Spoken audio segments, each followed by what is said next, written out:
En el Ministerio de Relaciones Exteriores, recordemos que él estuvo ausente de viaje por China, no había podido ser juramentado en las últimas horas, lo ha hecho hace algunos segundos. De esta manera iniciamos las cosas como son. Soy Jorge Rodríguez, te acompaño en esta edición del programa y efectivamente el Mer Xaler y el resto de ministros ya son nombres bastante conocidos para todos los peruanos. No hay cambios en el gabinete ministerial, salvo el nuevo ministro de Justicia, que es el viceministro, por cierto, persona muy cercana a Eduardo Arana, actual premier. ¿Cuál es el panorama para el país a raíz del nombramiento de Eduardo Arana como presidente del Consejo de Ministros? Vamos a conversarlo con el doctor Pedro Cateriano, expresidente precisamente del Consejo de Ministros, ex titular de la PCM, que conoce muy bien cómo se maneja esta situación por dentro. ¿Cómo está, doctor Cateriano? Buenas noches, encantado de estar con ustedes. Muchísimas gracias. Eduardo Arana, ¿es más de lo mismo? ¿Se esperaba un cambio un poquito más profundo en cuanto a un cargo tan importante como el premier? Creo que es más de lo mismo, pero de otro lado es una persona, digamos, muy cómoda para el fujimorismo, ¿no? No hay que olvidar que él refrendó el indulto al exdictador. Entonces, yo creo que en este caso la presidenta ha optado por la cercanía, no ha hecho ninguna recomendación, no ha propuesto a ningún ministro de Estado. En realidad, la tarea que él ha tenido como ministro de Justicia ha sido penosa frente a todos los atropellos, leyes anticonstitucionales que favorecen al crimen organizado, por ejemplo, o a la minería ilegal. El gobierno ha guardado silencio, ¿no? La presidenta hace tiempo ha abandonado su primera obligación de defender la Constitución. No hay que olvidar que la primera obligación de la presidenta es cumplir y hacer cumplir la Constitución, las leyes y disponer el acatamiento de las resoluciones judiciales. Esa tarea la ha abandonado. Lo que hay es más de lo mismo: improvisación, ineptitud, frivolidad y, bueno, estamos pagando las consecuencias de no haber adelantado las elecciones generales como se planteó en su momento. Un detalle, porque se esperaba que un nuevo premier, correcto, pueda ingresar también con los nombres adecuados para cada ministerio. Esto no ha ocurrido. Y lo malo en este contexto de este abrupto cambio ministerial es la pésima señal que se ha dado de tener a un ministro de Economía y Finanzas apenas 3 meses en el cargo. A diferencia... Hablamos de José Salardi. Exactamente. A diferencia de otras personas que ocuparon este cargo, por lo menos tenía el exministro Salardi un criterio claro, una orientación, había hecho anuncios importantes. Y bueno, esta alta rotación de ministros también prueba, pues, la inestabilidad política en la que nos encontramos. Hablamos de 8 ministros del Interior, 4 ministros de Economía y 3 de Transportes. Pero si sumamos desde el inicio de la dupla Castillo-Boluarte, claro. Porque ojo, este es un gobierno que se inicia con Castillo y continúa con la presidenta Boluarte. Exacto. La altísima rotación de ministros ha hecho o ha convertido al país en ingobernable. Esa es la pura verdad. Un ministro del Interior que dura 3 meses de promedio, ¿qué trabajo serio puede realizar, por ejemplo, en el ámbito de la inteligencia? Más aún cuando la presidenta no cumple con su tarea de ser jefa suprema de las Fuerzas Armadas y de la Policía Nacional.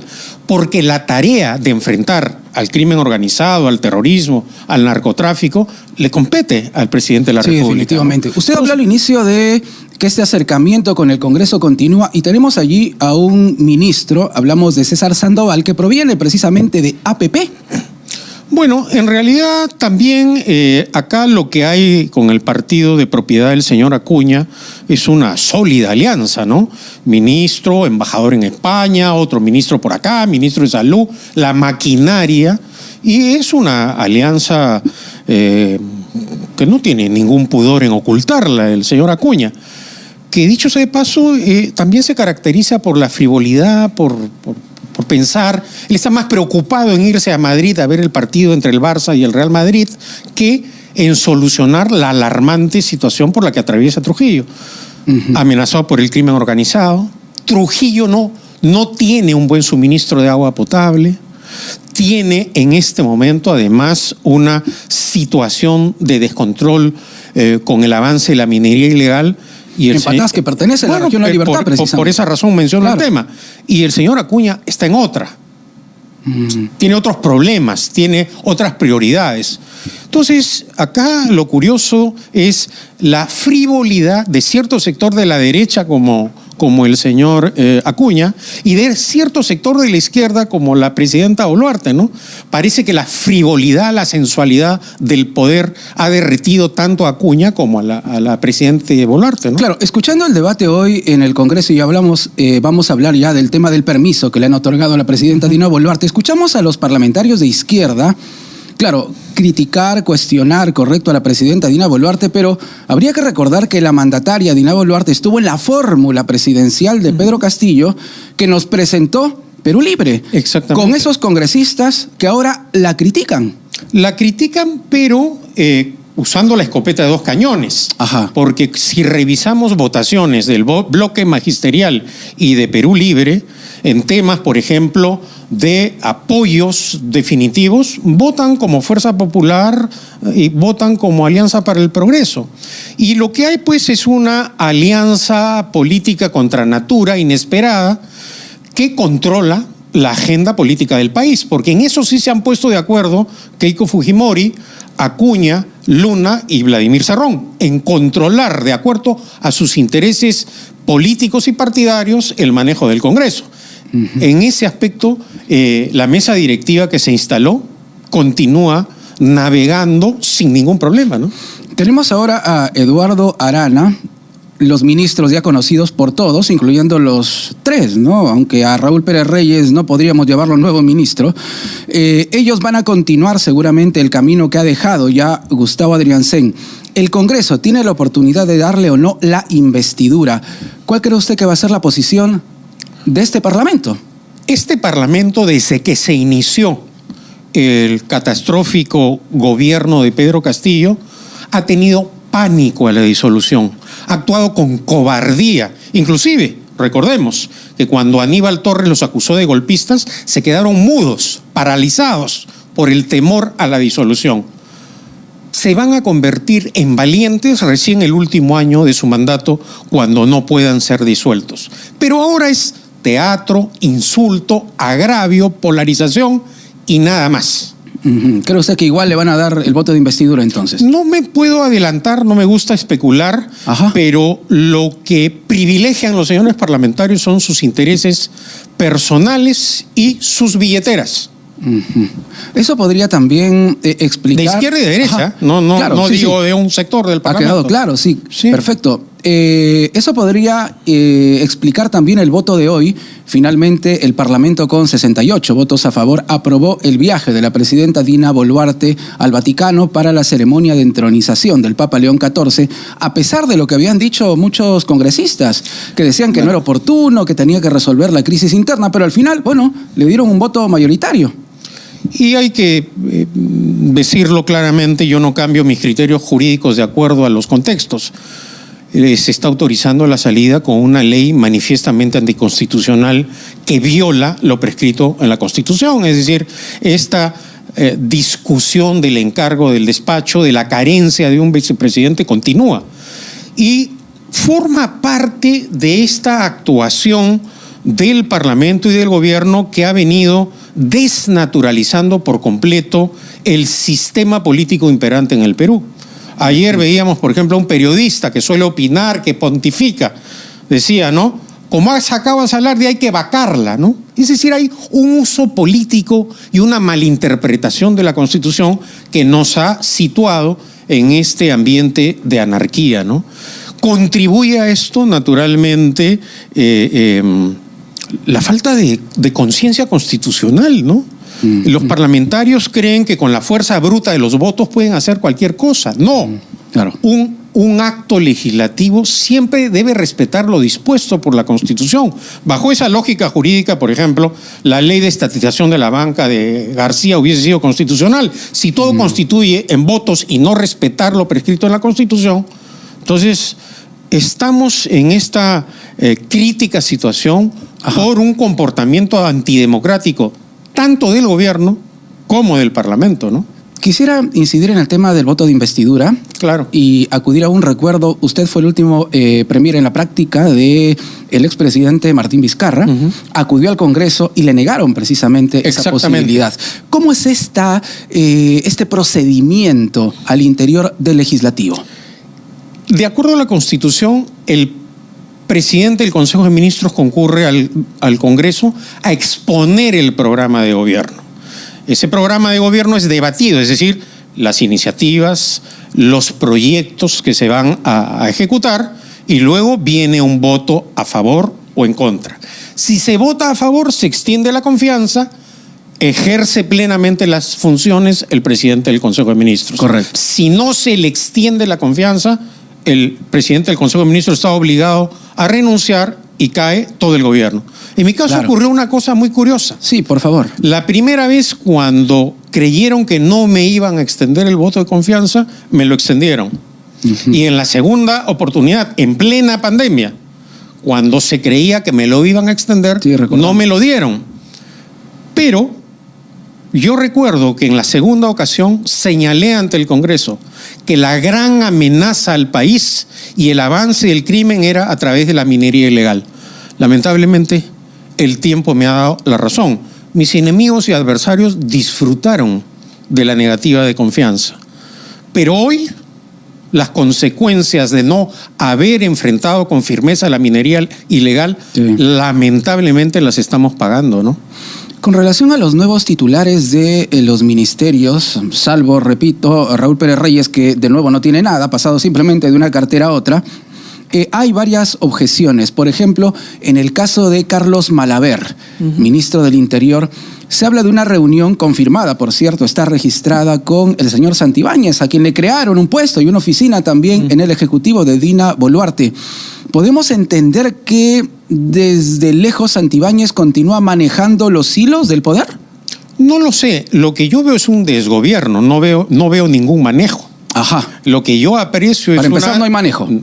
Y hay, además, como lo he señalado, esta alta rotación de ministros en esa cartera, una sensación de abandono de la obligación para luchar contra el crimen organizado. Si a eso le sumamos el problema del absoluto descontrol de las cárceles, este gobierno y los anteriores han abandonado el control y el mantenimiento del orden al interior de las cárceles. No solo no se construyen cárceles, no solo el monopolio estatal penitenciario es incapaz de adquirir grilletes, sino que hoy día desde las cárceles se dirige, se planifica toda la acción criminal en el país, ¿no? Y es precisamente a raíz de este desgobierno existente, este descontrol en las cárceles, que hay un avance escandaloso del crimen organizado en el país, ¿no? Hablábamos de la mandataria Dina Boluarte, que va a poder viajar al Vaticano. Ella extendió también una invitación. Violando la Constitución. Ella extendió una invitación al presidente del Congreso, Eduardo Salguana. Tenemos entendido que una comitiva de legisladores, al parecer, estaría acompañando a la presidenta Dina Boluarte, pero no ha ocurrido lo mismo con la presidenta del Poder Judicial, que se ha excusado, rechazado la invitación, diciendo que tiene que participar en otro evento internacional. ¿Cómo toma esa negativa? Yo creo que en ciertas ocasiones hay actos que no necesitan ser explicados, ¿no? Lamentablemente, toda esta sensación de caos termina afectando la reputación internacional del país.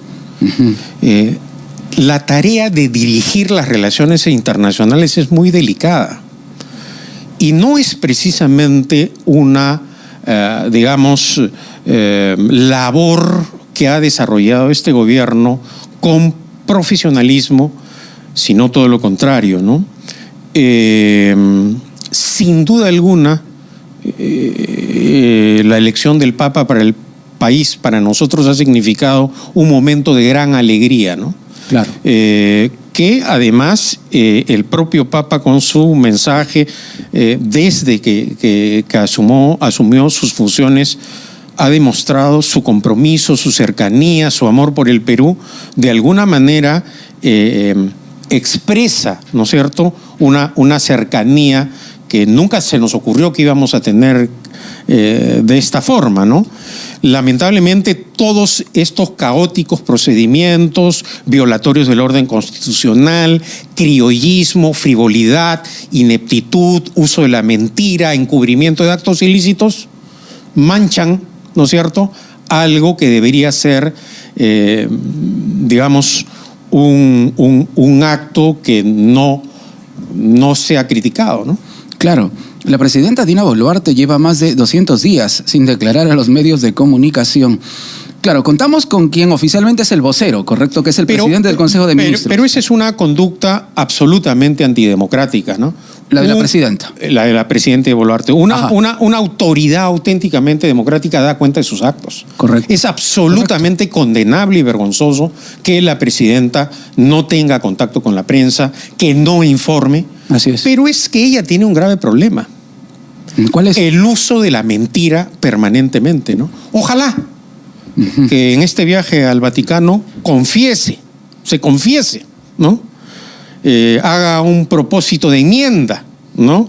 No solo sea teatro político, no solo sea frivolidad, no solo sea uso de collares, relojes, sino un acto de contrición y de enmienda. Ojalá. De repente es iluminada en Roma la presidenta, ojalá. Todo eso puede explicar también la bajísima aprobación que tiene la mandataria. Bajísima no, nula. Claro, hay zonas. Si tomamos el error técnico de la última encuesta en la que tiene 2%, literalmente la presidenta podría tener 0%, es decir, ni un peruano la acepta como presidenta. Ahí hay un tema, ¿no? Aceptarla como presidenta, es decir, tener la condición de presidenta, la tiene porque accedió constitucionalmente. Claro. El tema es el repudio, la sensación de repudio que genera, precisamente porque estamos pues frente a una presidenta absolutamente mentirosa. Ella cree que nos puede atarantar, cree que nos puede tontear, y la ciudadanía no se deja tontear, ni deja que esas mentiras, que han sido además desbaratadas en su casi totalidad, ¿no? Sí, claro, recordamos el último caso de del médico, caso cirugías, ¿no? Por el doctor Cavani, ¿no? Claro, entonces se desbarató todo lo que había dicho, tanto ella como su abogado. ¿Qué credibilidad puede tener la presidenta? ¿Qué valor tiene la palabra de la presidenta? ¿Honra su palabra este gobierno teniendo a una presidenta que miente constantemente? Claro que no. Y la gente se da cuenta que la presidenta lo único que hace es mentir. Estamos ingresando ya al último año precisamente de gobierno de la mandataria Dina Boluarte. Y quisiera agregar lo siguiente, sí, ¿no? Por favor. Y la presidenta debería hacer un poco de memoria. Porque sabe cuál ha sido el final de todos los presidentes que han usado la mentira. Porque sí, vaya que hemos tenido presidentes mentirosos. Y yo creo que una de las razones de esta sensación de rechazo es que la gente pierde confianza en la autoridad cuando usa la mentira, ¿no? Y precisamente por allí iba mi siguiente pregunta, porque ayer conversamos con Luis Roel, quien ha sido congresista también en su momento, y él contaba una anécdota que en un encuentro con precisamente Eduardo Arana, exministro de Justicia y ahora premier, le sugirió que cree un anexo en el penal de Barbadillo para mujeres, sugiriendo precisamente que la presidenta Dina Boluarte podría terminar, bueno, lamentablemente porque nadie quiere que una persona vaya a la cárcel, ¿no? En la cárcel. Y por eso le preguntaba, este último año de gobierno, ¿cuán importante puede ser para no terminar en un escenario conflictivo, en un escenario en el que nos encontramos ahora, lamentablemente, de falta de legitimidad de un gobierno? La principal tarea del gobierno va a ser garantizar elecciones libres, democráticas y neutrales. Ojalá este gobierno no se ponga al servicio de intereses partidarios de sus aliados políticos que hoy tienen el control del Congreso. Ojalá. En ese sentido, tenemos los peruanos que estar alertas, ¿no? Porque el comportamiento de este gobierno no solo es antidemocrático, sino violatorio del orden constitucional. Y yo creo que eso es sumamente grave, ¿no? Cuando hablamos de aliados, doctor Cateriano, usted está generalizando, ¿correcto? No hablamos solo de Fuerza Popular y de APP, como se señalaba en algún momento. Y lo digo muy claramente, también el bloque magisterial, el sector de Perú Libre. Basta revisar las votaciones. Cómo los parlamentarios en los momentos decisivos, izquierda y derecha, votan juntos en el Parlamento. El caso más alarmante es el de la minería ilegal. Cómo este Congreso ha permitido el avance impune de la minería ilegal. Y ahí están los votos. No estamos calumniando, no estamos mintiendo, no estamos tergiversando ni falsificando los hechos. Las votaciones son de dominio público. Y claro, ya hablamos también de la ampliación del Reinfo, ¿no? Y los que controlan la mesa directiva son miembros de la izquierda y de la derecha. Claro. Y en ese sentido también podríamos hablar de estas leyes que han sido cuestionadas por el Ministerio Público, no solo la que se refiere a la minería ilegal, sino también, por ejemplo, la de la extinción de dominio, ¿no? Que ata de manos literalmente a los fiscales. Bueno, en este contexto de polarización, de agresión, ¿no? El Poder Judicial y el Ministerio Público en muchos casos no actúan, creo yo, con la debida firmeza. Porque ha habido un acoso tanto del Parlamento como del gobierno hacia el Poder Judicial y el Ministerio Público. Ahora, el gran acoso ha sido contra gran parte de la prensa, ¿no es cierto? Entonces, claro. Estamos viviendo una situación de una anomalía democrática y constitucional. Si a eso le sumamos el penoso papel que está cumpliendo el Tribunal Constitucional, ciertamente estamos en una situación crítica, ¿no? ¿Por qué penoso papel? Porque creo que el Tribunal Constitucional no está cumpliendo con su tarea de defender el orden constitucional, muy claramente, ¿no? Frente a hechos notorios, creo que tiene una actuación que no es precisamente firme en defensa del orden constitucional. Y precisamente el Tribunal Constitucional tiene ahora la responsabilidad de definir la demanda competencial que ha presentado el Ejecutivo para ver los límites de la investigación o de la denuncia a un presidente o presidenta. ¿Qué espera de esta resolución? No espero mucho, la verdad. Ajá. De este Tribunal Constitucional no espero mucho. ¿Y cuál es el error? ¿Cuál es el problema ahí en el Tribunal Constitucional? Yo creo que no han demostrado a través de sus resoluciones una defensa del orden constitucional. Así de claro, ¿no? Esas votaciones que recibieron probaron una repartija. Y lo que estamos apreciando es que responden, creo que con la honrosa excepción del magistrado Monteagudo, la mayoría de ellos no están a la altura de las circunstancias, sobre todo en un momento tan crítico como el actual, ¿no? Definitivamente. Bueno, ingresamos... O sea, por ejemplo, el tema de la ley que le permite viajar a la presidenta Boluarte al exterior. Es un caso escandaloso de violación de la Constitución, pero no pasa nada. O tenemos otros casos en los cuales el Parlamento aprueba normas y no pasa nada, o duermen los expedientes, son los justos, ¿no? Para que quede claro, en este viaje de la presidenta Dina Boluarte al Vaticano, ¿se estaría también transgrediendo la Constitución? Sí. Explíquelo con mayor detalle, por favor. La Constitución establece claramente que para que el presidente pueda salir al exterior, se requiere que asuma el cargo y se encargue el despacho del vicepresidente de la República. Correcto. Y no hay ni vicepresidente de la República, ni hay tampoco encargo del despacho. Lo que hay es una ley anticonstitucional que permite que viaje, pero no es lo que dispone la Constitución, claramente. Eso lo he sostenido hace meses y mantengo mi misma posición jurídica. Claro, pero acá hablamos de una norma la ley aprobada también en el Parlamento. Pero por supuesto. Claro. La mayor parte de las atrocidades constitucionales las ha aprobado el Parlamento, ciertamente. Y entonces, cuando hablamos de esta situación de desgobierno, hablamos también de una responsabilidad directa del Parlamento, del Legislativo. Sin duda alguna. A pesar de que muchos se quieren lavar las manos ahora.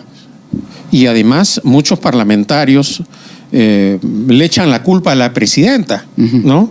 Cuando ellos son parte del problema. El problema hoy es el gobierno y el Parlamento, que no tienen comportamientos democráticos. Esa es la pura verdad de los hechos. Y entramos a un año preelectoral o electoral en sí. ¿Qué nos espera a los peruanos, doctor Cateriano, o qué deberíamos hacer los peruanos como ciudadanos dentro de nuestra responsabilidad en este escenario tan caótico? Yo creo que no hay que perder la fe, la esperanza. Creo que ayuda a este caos la apatía ciudadana también. Hay un ambiente de apatía, ¿no? Hay muchos problemas en el país, pero hemos salido de peores situaciones. Hoy estamos pagando las consecuencias de haber elegido a una dupla de improvisados, sin convicciones democráticas, con propuestas golpistas. Al final Castillo dio su golpe de estado efímero, pero hoy día sigue la improvisación, la irresponsabilidad y la ineptitud, ¿no? Nunca se preparó la dupla Castillo-Boluarte para gobernar, y tampoco Perú Libre. Esa es la verdad. Confío que en la campaña electoral los electores sepan evaluar las propuestas electorales, las candidaturas, las personas y sobre todo los programas de gobierno, para no volver a pasar por este martirio político, ¿no? Es importante que hable de la dupla Castillo-Boluarte porque yo reitero, muchas personas no se acuerdan quienes votaron por Pedro Castillo. Tienen que responsabilizarse también de este gobierno, porque Dina Boluarte iba en esa fórmula y algunos parece que se han olvidado. Critican a Dina Boluarte sin acordarse que la eligieron junto a Castillo. Y fue parte de su gabinete ministerial. Exacto. Y estuvo muda frente a todos los actos delictivos y violatorios del orden legal de Castillo. Nunca escuché, por ejemplo, a la presidenta Boluarte criticar la fuga de Bruno Pacheco o los miles de dólares que se encontraban o la fuga del sobrino. Cuando fue ministra, ella encubrió a Castillo. Ojo. Entonces, creo que también tenemos que acostumbrarnos a hacer una evaluación integral de los hechos y no tergiversarlos o falsificarlos, que es lo que lamentablemente suele ocurrir, ¿no? ¿Y qué papel está jugando, por ejemplo, el Ministerio Público, el Poder Judicial? Pienso también en la Defensoría del Pueblo. No hemos escuchado al doctor José Gutiérrez participar de la audiencia del Tribunal Constitucional en Arequipa, de una u otra manera abogando a favor de la demanda competencial presentada por el Ejecutivo. Yo creo que el Defensor del Pueblo, que es un hombre de absoluta confianza de Vladimir Cerrón, no hay que olvidar que fue su abogado y que formó parte de la repartija política, actúa de acuerdo a cómo va la corriente, ¿no? No le tengo mayor confianza, ciertamente. ¿Y el Ministerio Público, doctor? El Ministerio Público, bueno, hay momentos en los cuales da la impresión que no tiene la firmeza suficiente. Hoy día, nos guste o no, con todos sus defectos, el Poder Judicial y el Ministerio Público son las únicas instituciones que están defendiendo el orden democrático y constitucional. Y se lo pregunto, con todos sus defectos. Se lo pregunto porque la presidenta no pierde oportunidad. Claro, no habla con la prensa, pero cada vez que hace un discurso o emite un mensaje a la nación, siempre como que en términos populares, no hay que decirlo, le da su chiquita, ¿no? Siempre critica al Ministerio Público. Mira, a ver, en términos generales, la justicia ha demostrado que no aplica la ley con criterios políticos. En el momento de la lucha contra la corrupción ha habido sanción al sector de la derecha, del centro y de la izquierda. Ahora, hay que exigir al Ministerio Público y al Poder Judicial celeridad, ¿no? Porque justicia que tarda no es justicia. Y democracia sin justicia no es democracia, ¿no? O sea que sí tienen una grave responsabilidad en este momento tan crítico por el que estamos atravesando, ¿no? Y atención que las críticas no vienen solamente del Ejecutivo, desde el Legislativo también. Exactamente. Hay un interés casi por controlar, ¿no?, el sistema de justicia y el mismo Ministerio Público. Seguramente añora el fujimorismo la época de Blancanel y de Acolán, ¿no? Pero con todos sus defectos, repito, el Ministerio Público y el Poder Judicial hasta este momento son los órganos del Estado que cumplen la tarea de defender el orden constitucional y legal en el país. Y es importante porque los peruanos necesitamos creer en algo, doctor Cateriano, ¿no? Y lamentablemente hemos perdido la confianza en, casi toda la clase política. Bueno, espero que no sea así. Yo estoy trabajando ahora en Libertad Popular apoyando la candidatura presidencial de Rafael Belaúnde Llosa. Estamos trabajando para ofrecer alternativas. Por ejemplo, ¿cómo es posible que en pleno siglo XXI 3,5 millones de peruanos no tengan agua potable? que tengamos 50 empresas públicas manejadas ineficientemente, que Juliaca no tenga agua potable, o que Puno y San Martín tengan 5 empresas cada región manejadas ineficientemente. Esto tiene que cambiar. Y es un asunto de gestión, de decisión. Lamentablemente predominan los prejuicios ideológicos y políticos, pero hay tareas pendientes: salud, educación, agua potable y vivienda. Y creo que esa es una tarea del Estado que hay que impulsar.